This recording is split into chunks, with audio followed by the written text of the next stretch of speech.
And we are live. Welcome, everybody. Come on in and say hi. Audra here with Hello Body Freedom. Super excited you are here. Today, I am excited to go through a very important topic that we need to talk about, that I really want to talk about with you, that we all need to know a little bit more about. And it's exiting diet culture and how that could actually help you lose weight. And so part of you might be go like, wait, what do you even mean diet culture? What does that mean? So I'm happy to inform you that there is a culture of diets and dieting, and the truth of the matter is that it is messy. And so I want to talk a little bit about that today. We're going to get into that for sure. And I also am really excited to dive into giving you guys another perspective about weight loss and why the longer we stay locked into diets, to dieting, to diet culture, how it ultimately just sends us on a yo-yo and a cycle of up and down that ultimately is worse for our health than just living in a bigger body and not trying to continually lose weight.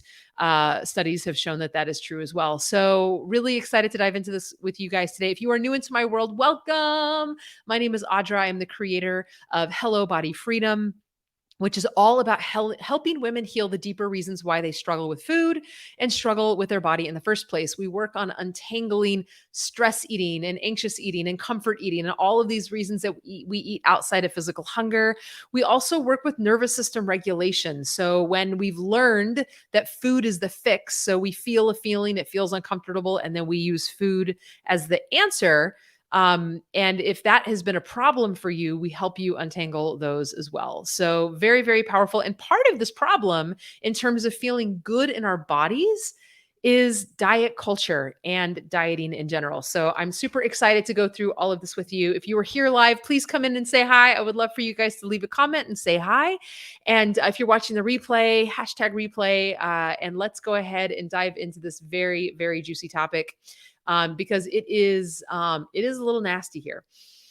So the very first thing I think we should understand and talk about is like what diet culture is, and really understanding that there's a definition for diet culture, and whenever we can start to untangle the ways in which our own thinking has been influenced by this phenomenon, the sooner and faster we can start to get out of it. And I think that when you start to really see the benefit of just stopping the whole craziness of diets, you will, when you just see the inconclusive evidence, like it's hard to deny, and that there's another way. So I want to share with you the other way, because there really, really is another way. And so with that, I will, before I dive in, we're just going to give a shout out to Hello Body Freedom. We're going to give a shout out if you are not in our world yet. I'll go ahead and put this ticker down here. So this is a great way to learn more about how we do this work and how we help our clients get out of this kind of dieting hell and diet culture. So that is for you. So that way, when you're listening to this and it makes sense to you and you want to have a bigger conversation about it, I am here for you. All right. So dieting is steeped in diet culture. So let's talk about diet culture. The definition of diet culture is a set of beliefs and values. So these are beliefs and values that put thinness and appearance and the shape of your body above health and above well-being. Okay?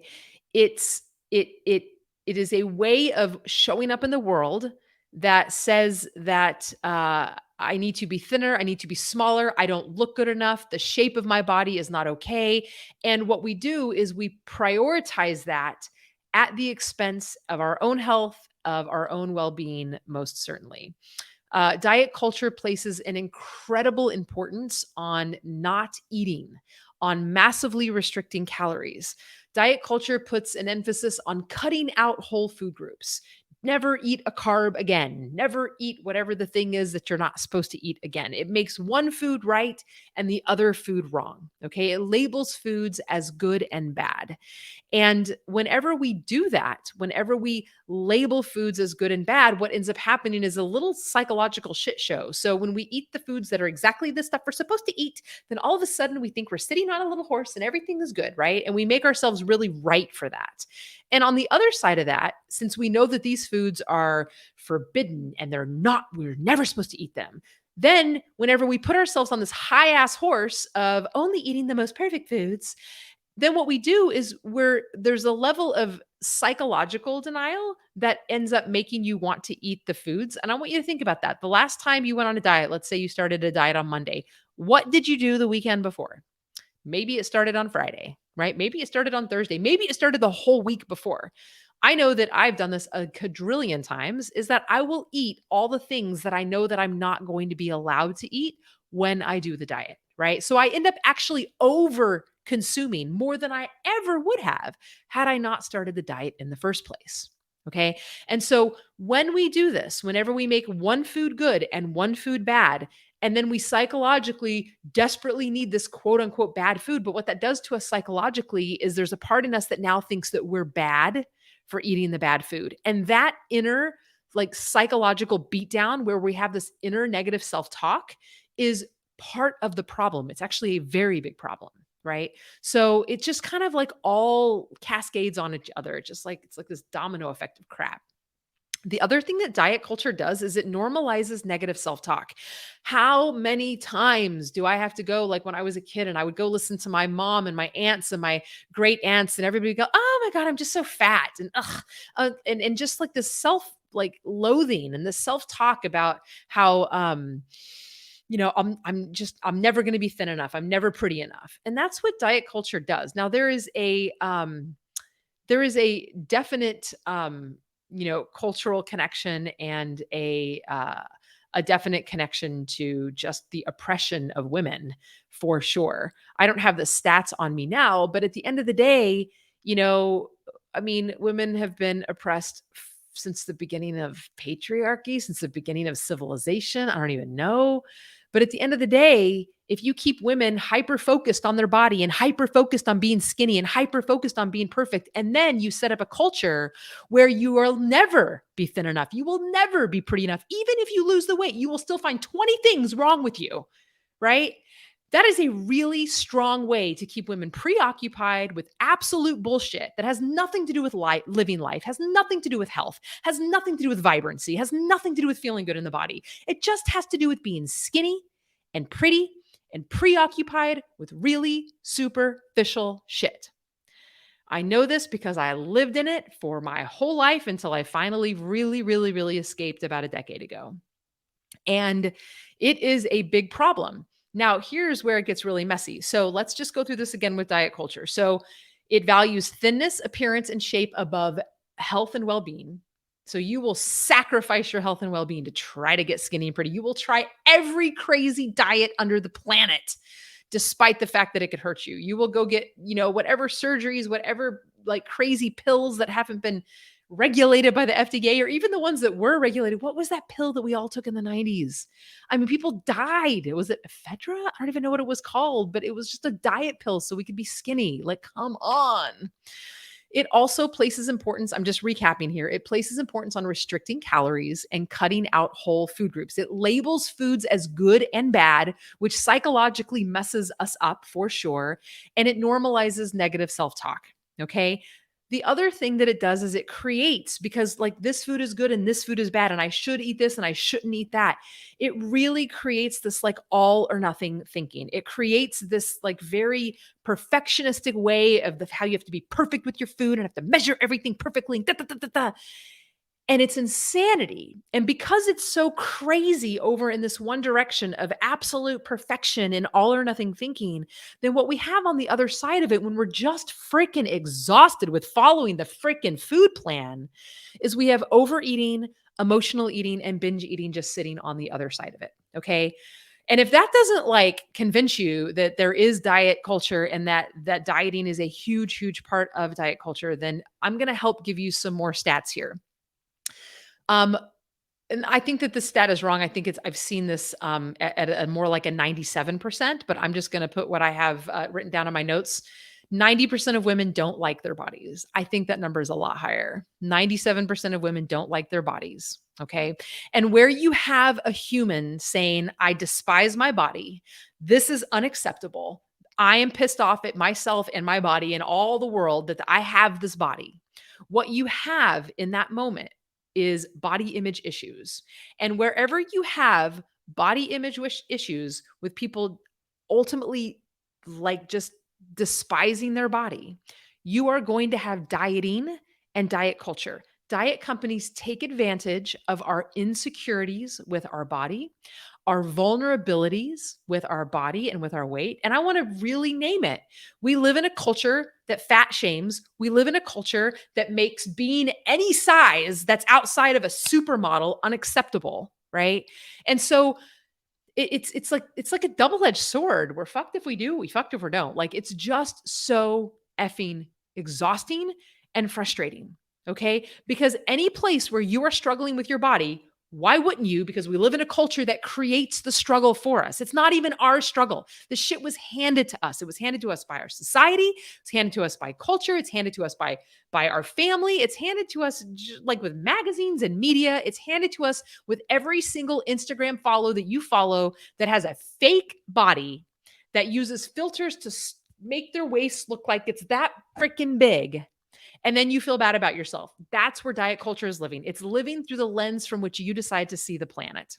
Okay.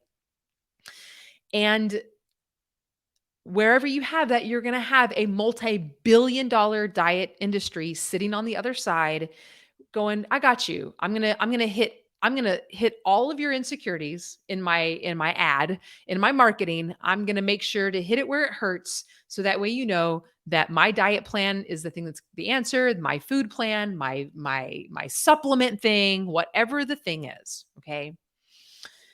So the problem with this, besides what we just said, like there's a reason why so many women have finally broken free and they're now living in this like incredible rebellious space of like F this and F you. I mean, Lord knows I lived there for a couple of years when I lived in San Francisco and I had a fitness nutrition company and I was going through it.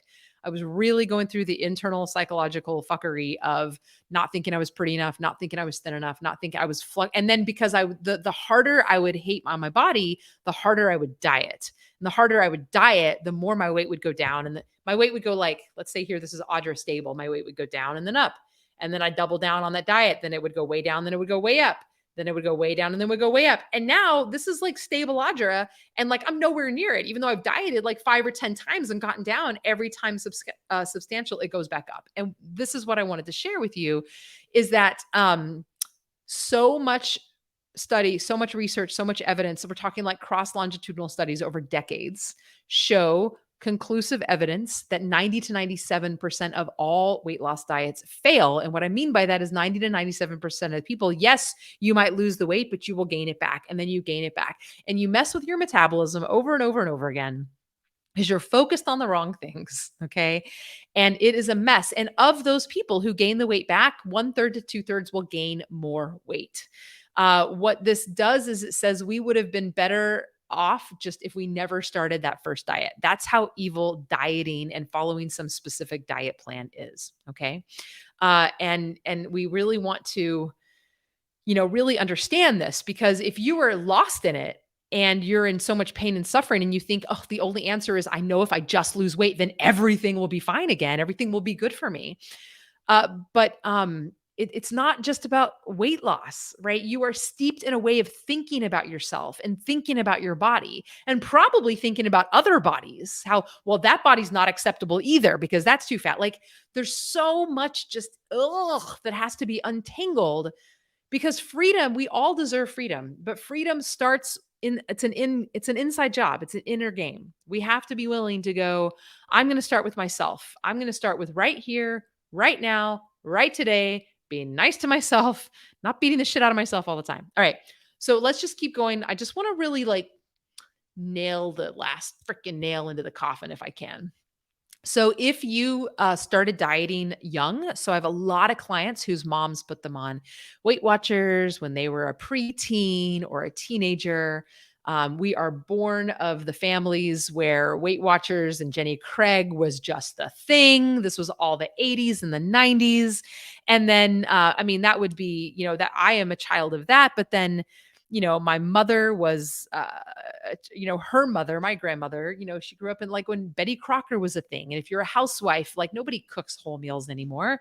Now we just get TV dinners. You know what I mean? Now we get boxes of cake mix and stuff like that. Right. And so the younger you are when you start dieting, it's the sooner you start habituating that restrict and binge model. So I want you to think of dieting as restrict, binge, restrict, binge. You're restricting calories in a ridiculous way. You are saying that this food is wrong. I'm never allowed to eat this food group. Like I'm never going to eat a carb again for the rest of my life. And then you wonder why you binge on them all night long, right? It is a restrict binge cycle. Okay. And the sooner you start dieting, the longer that you're in this ping pong back and forth, right? And because of this whole thing, diet culture and dieting, it creates food obsession and food preoccupation, where all we're doing is thinking about food, thinking about our body. It also creates overeating habits, right? And black and white thinking. So either the food is good or bad, and I'm restricting, I'm restricting, I'm restricting. And now, of course, I'm overeating and overeating. And I think the worst part of it is that, I believe freedom, when I think of like hello body freedom and I think about what it feels like to be so good and so free in my body, it's because I have a level of connection to my body. I have a level of being able to tune in to what's going on. I am able to give myself what I need. If I need sleep, I can go get sleep. If I need a walk, I give myself a walk. If I need to meditate, I give myself a meditation session. If I need some yoga, I give myself some yoga. If I need to dance, if I just need to sit around and read, if I just need to relax, like it is an honoring of what I need, and that is freedom. That is real, true. That is how we create body freedom over and over again. But when you diet, you lose that connection to your body. And I want you to think about your own body's cues. Like babies are not born with a measuring cup. A measuring cup did not come out of your mama's hoo-ha. Know what I'm talking about. You know what I mean? Like it didn't come out with a freaking measuring cup saying this is the exact ounces or milliliters or whatever that this kid is supposed to eat. It just doesn't work that way. If you were breastfed, was there some measuring cup in there? No, you were hungry. You ate. You have cues in your body. You stopped eating. Breast milk was nourishing. It tasted delicious. You know what breast milk wasn't? It wasn't ding dongs and Twinkies and I mean, the problem is we have this diet culture that shames us for our bodies and gives us these obnoxious diet plans. And then we have just a culture of sugar and processed foods and like Starbucks on every corner, McDonald's on every corner. And I mean, it's just a shit show, friends. Like it really is. Oh, it's making me like, how did I even escape? God damn, thank goodness. Thank goodness I escaped because it does feel like an escape. I feel like I can go to Starbucks now and I'm not desperate to have whatever sweet thing they have. I feel like I don't ever go to fast food anymore, but I used to all the time. All I ate was fast food at one point in my life, right? The fact that I could be this far on the other side is I can do it like anybody can do it. But really understanding that like losing your ability to tell if you're hungry or satisfied. This is what dieting does. This is what diet culture does. This is what the fast food, highly processed cultures that we live in, all of these things, they create this real messed up kind of like where there's disconnection. How many of you just live straight up in your head? Up and just so disconnected from the body. I blame a big part of that. There's a lot of reasons, but a big part of that disconnection is dieting and diet culture. And more than anything, it robs you. It robs you of that innate skill that baby can be hungry, knows what to eat, connects, can feel when they're done, and then they're done. There's no wondering. There's no overeating. There's no, oh, I really overdid it on mom's, breast milk today. Like it's just not happening. All right. And so really just tuning in to the intensity of what diet culture is. And if you are not convinced that diet culture is a part of your problem, if you are living in a body that is struggling, then definitely turn this off because you don't want to listen to anything else I have to say, trust me. But if you can see how living in this way of taking your weight up and taking your weight down and taking your weight up and taking your weight down is a part of it, then I think that this is a very important piece to untangle. And the one of the reasons I just want to keep going with this that it is so hard is because I mean, and I work with so many amazing clients, and they legitimately are struggling in their body. We're struggling with pre-diabetics, metabolic syndrome. We're studying full-blown diabetes, struggling with um, irritable bowel, IBS, struggling with leaky gut, struggling with a lot of things in the body that are leading to a lot of pain and suffering and holding on to excess weight, dealing with emotional eating patterns, right? Where I learned how to use food to fix how I feel, right? Um, Lost in this world of like, oh, I'll just drink this highly processed thing and I'll eat this highly sugar thing, and not even understanding the connection to what that does internally, right? So we have diet culture on one side telling us we're not thin enough or pretty enough, and we have freaking just culture on this side feeding us fast food every day and high flour, high sugar, high caloric density, but not a lot of nutritional value foods. And that loops like as if we were, a cocaine addict.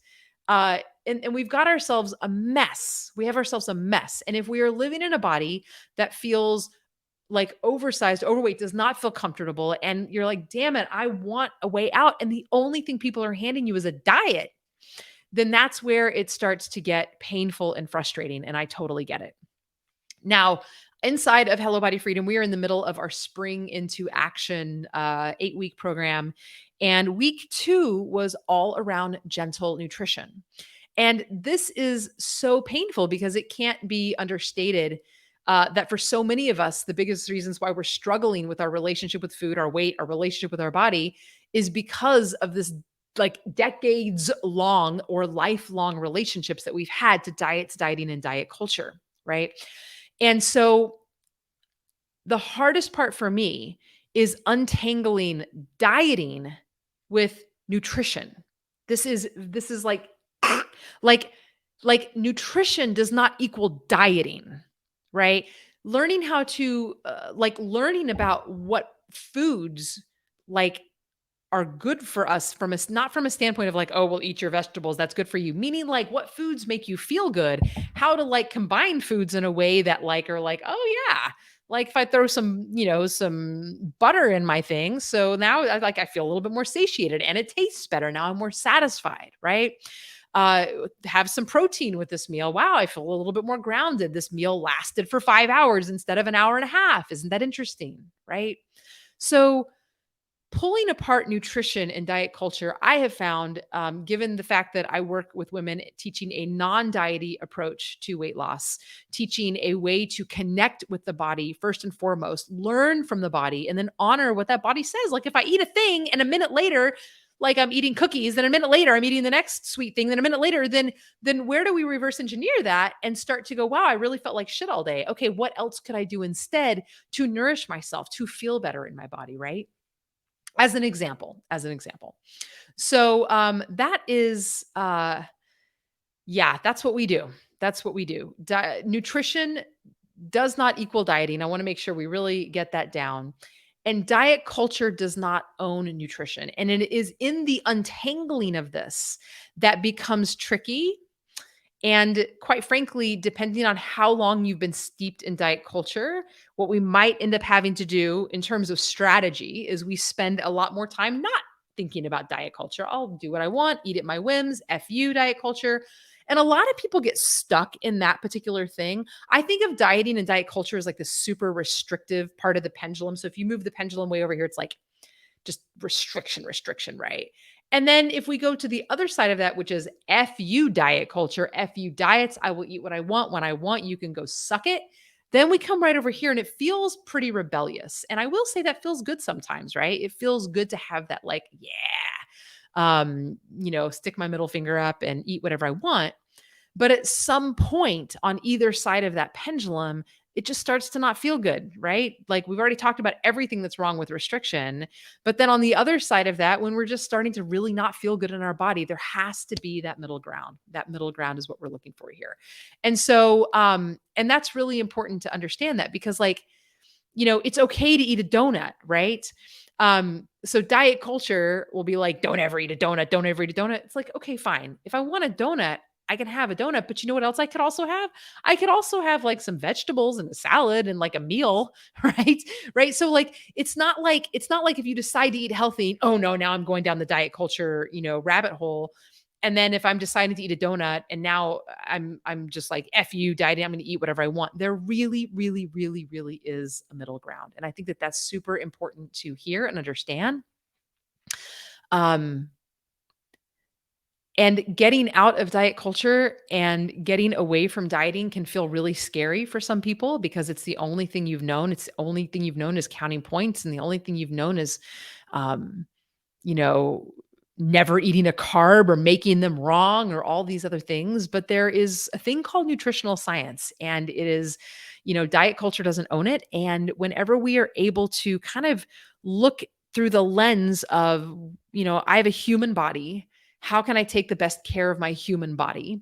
And how can I do this in a nice way that doesn't feel so all or nothing, in a way that's not going to shame myself because I eat a donut or put me on a pedestal because I eat a salad, right?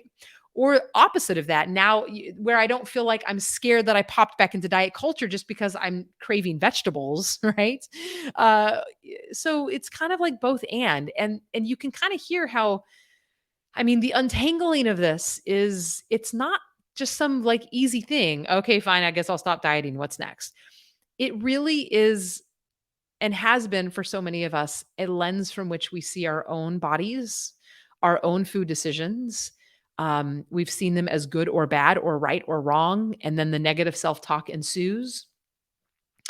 And it's the lens from which we see the rest of the world. We see some, skinny model who is genetically just, 7 foot tall and really, wafy and frail. And then we think that we're not okay because our bodies don't look that way. And so I guess what I want you to take away from this today is, well, hopefully I've given you enough evidence to like exit diet culture forever. If you need help with that, hellobodyfreedom.com/chat with Audra will help you with that. But at the end of the day, like, when do you just start liking your body now? When do you just make the decision that I am exiting diet culture in a way that says, I'm going to start liking myself right now, right effing now, exactly how I am? I'm going to start being nice to myself, being kind to myself, and not beating myself up. So just think about that. Your right now body, maybe it is pre diabetic, maybe it is diabetic, maybe you're dealing with SIBO, leaky gut, right? IBS, all 20 extra pounds, 100 extra pounds, whatever it might be. What if, in whatever situation and circumstance I'm in, menopause, my belly is getting fat because of menopause, all the things that we say to ourselves that make our bodies not okay. What if we just decided, I'm okay? This is me. I will never have another body for the rest of my damn life. This is it. I'm going to start liking you right now exactly how you are, exactly how your health is, exactly where your weight is, exactly where your like sugar addiction is, whatever it might be. Like, just say, I got you. I want to build a better relationship with you. Full stop, period. Now, can you see the possibility? And this is where diet culture, that black and white perfectionistic thinking, really has a grip of a lot of people, because I'm literally asking you to try to do two things at once. I'm saying, can you truly drop into, I got me? This is my now body, and I'm going to honor and respect my now body as best I can. And at the same time, whatever I want to do to improve my health, to lose weight in a sustainable, non diety way, to move my body more, to sleep more, to do better, to take care of my body, I'm going to be able to hold both of these things. I'm going to say, I got me. I'm perfect. I am good right now. Right now, I'm going to honor and respect my body. And at the same exact time, me doing these things for my body is out of love, honor, reverence, respect, because I do want to feel better, because I do want to feel healthy. I get to like myself now and I get this at the same time. Mind blown. So that's all I have for you today. I hope you guys have enjoyed this lovely thing. I'm probably going to turn this into a podcast because this is some good shit. And reach out if you have any questions. Oh man. Well, we are a week or so away from starting up a new free challenge. So for those of you who are new into my world and you want to come play with our free challenge, I would love to have you there. And it's so good to see everybody here. I'm glad you guys are here participating and absolutely loved it. Everybody have a beautiful rest of your day. Thank you for coming. And I will see you next week as usual. Bye, everybody.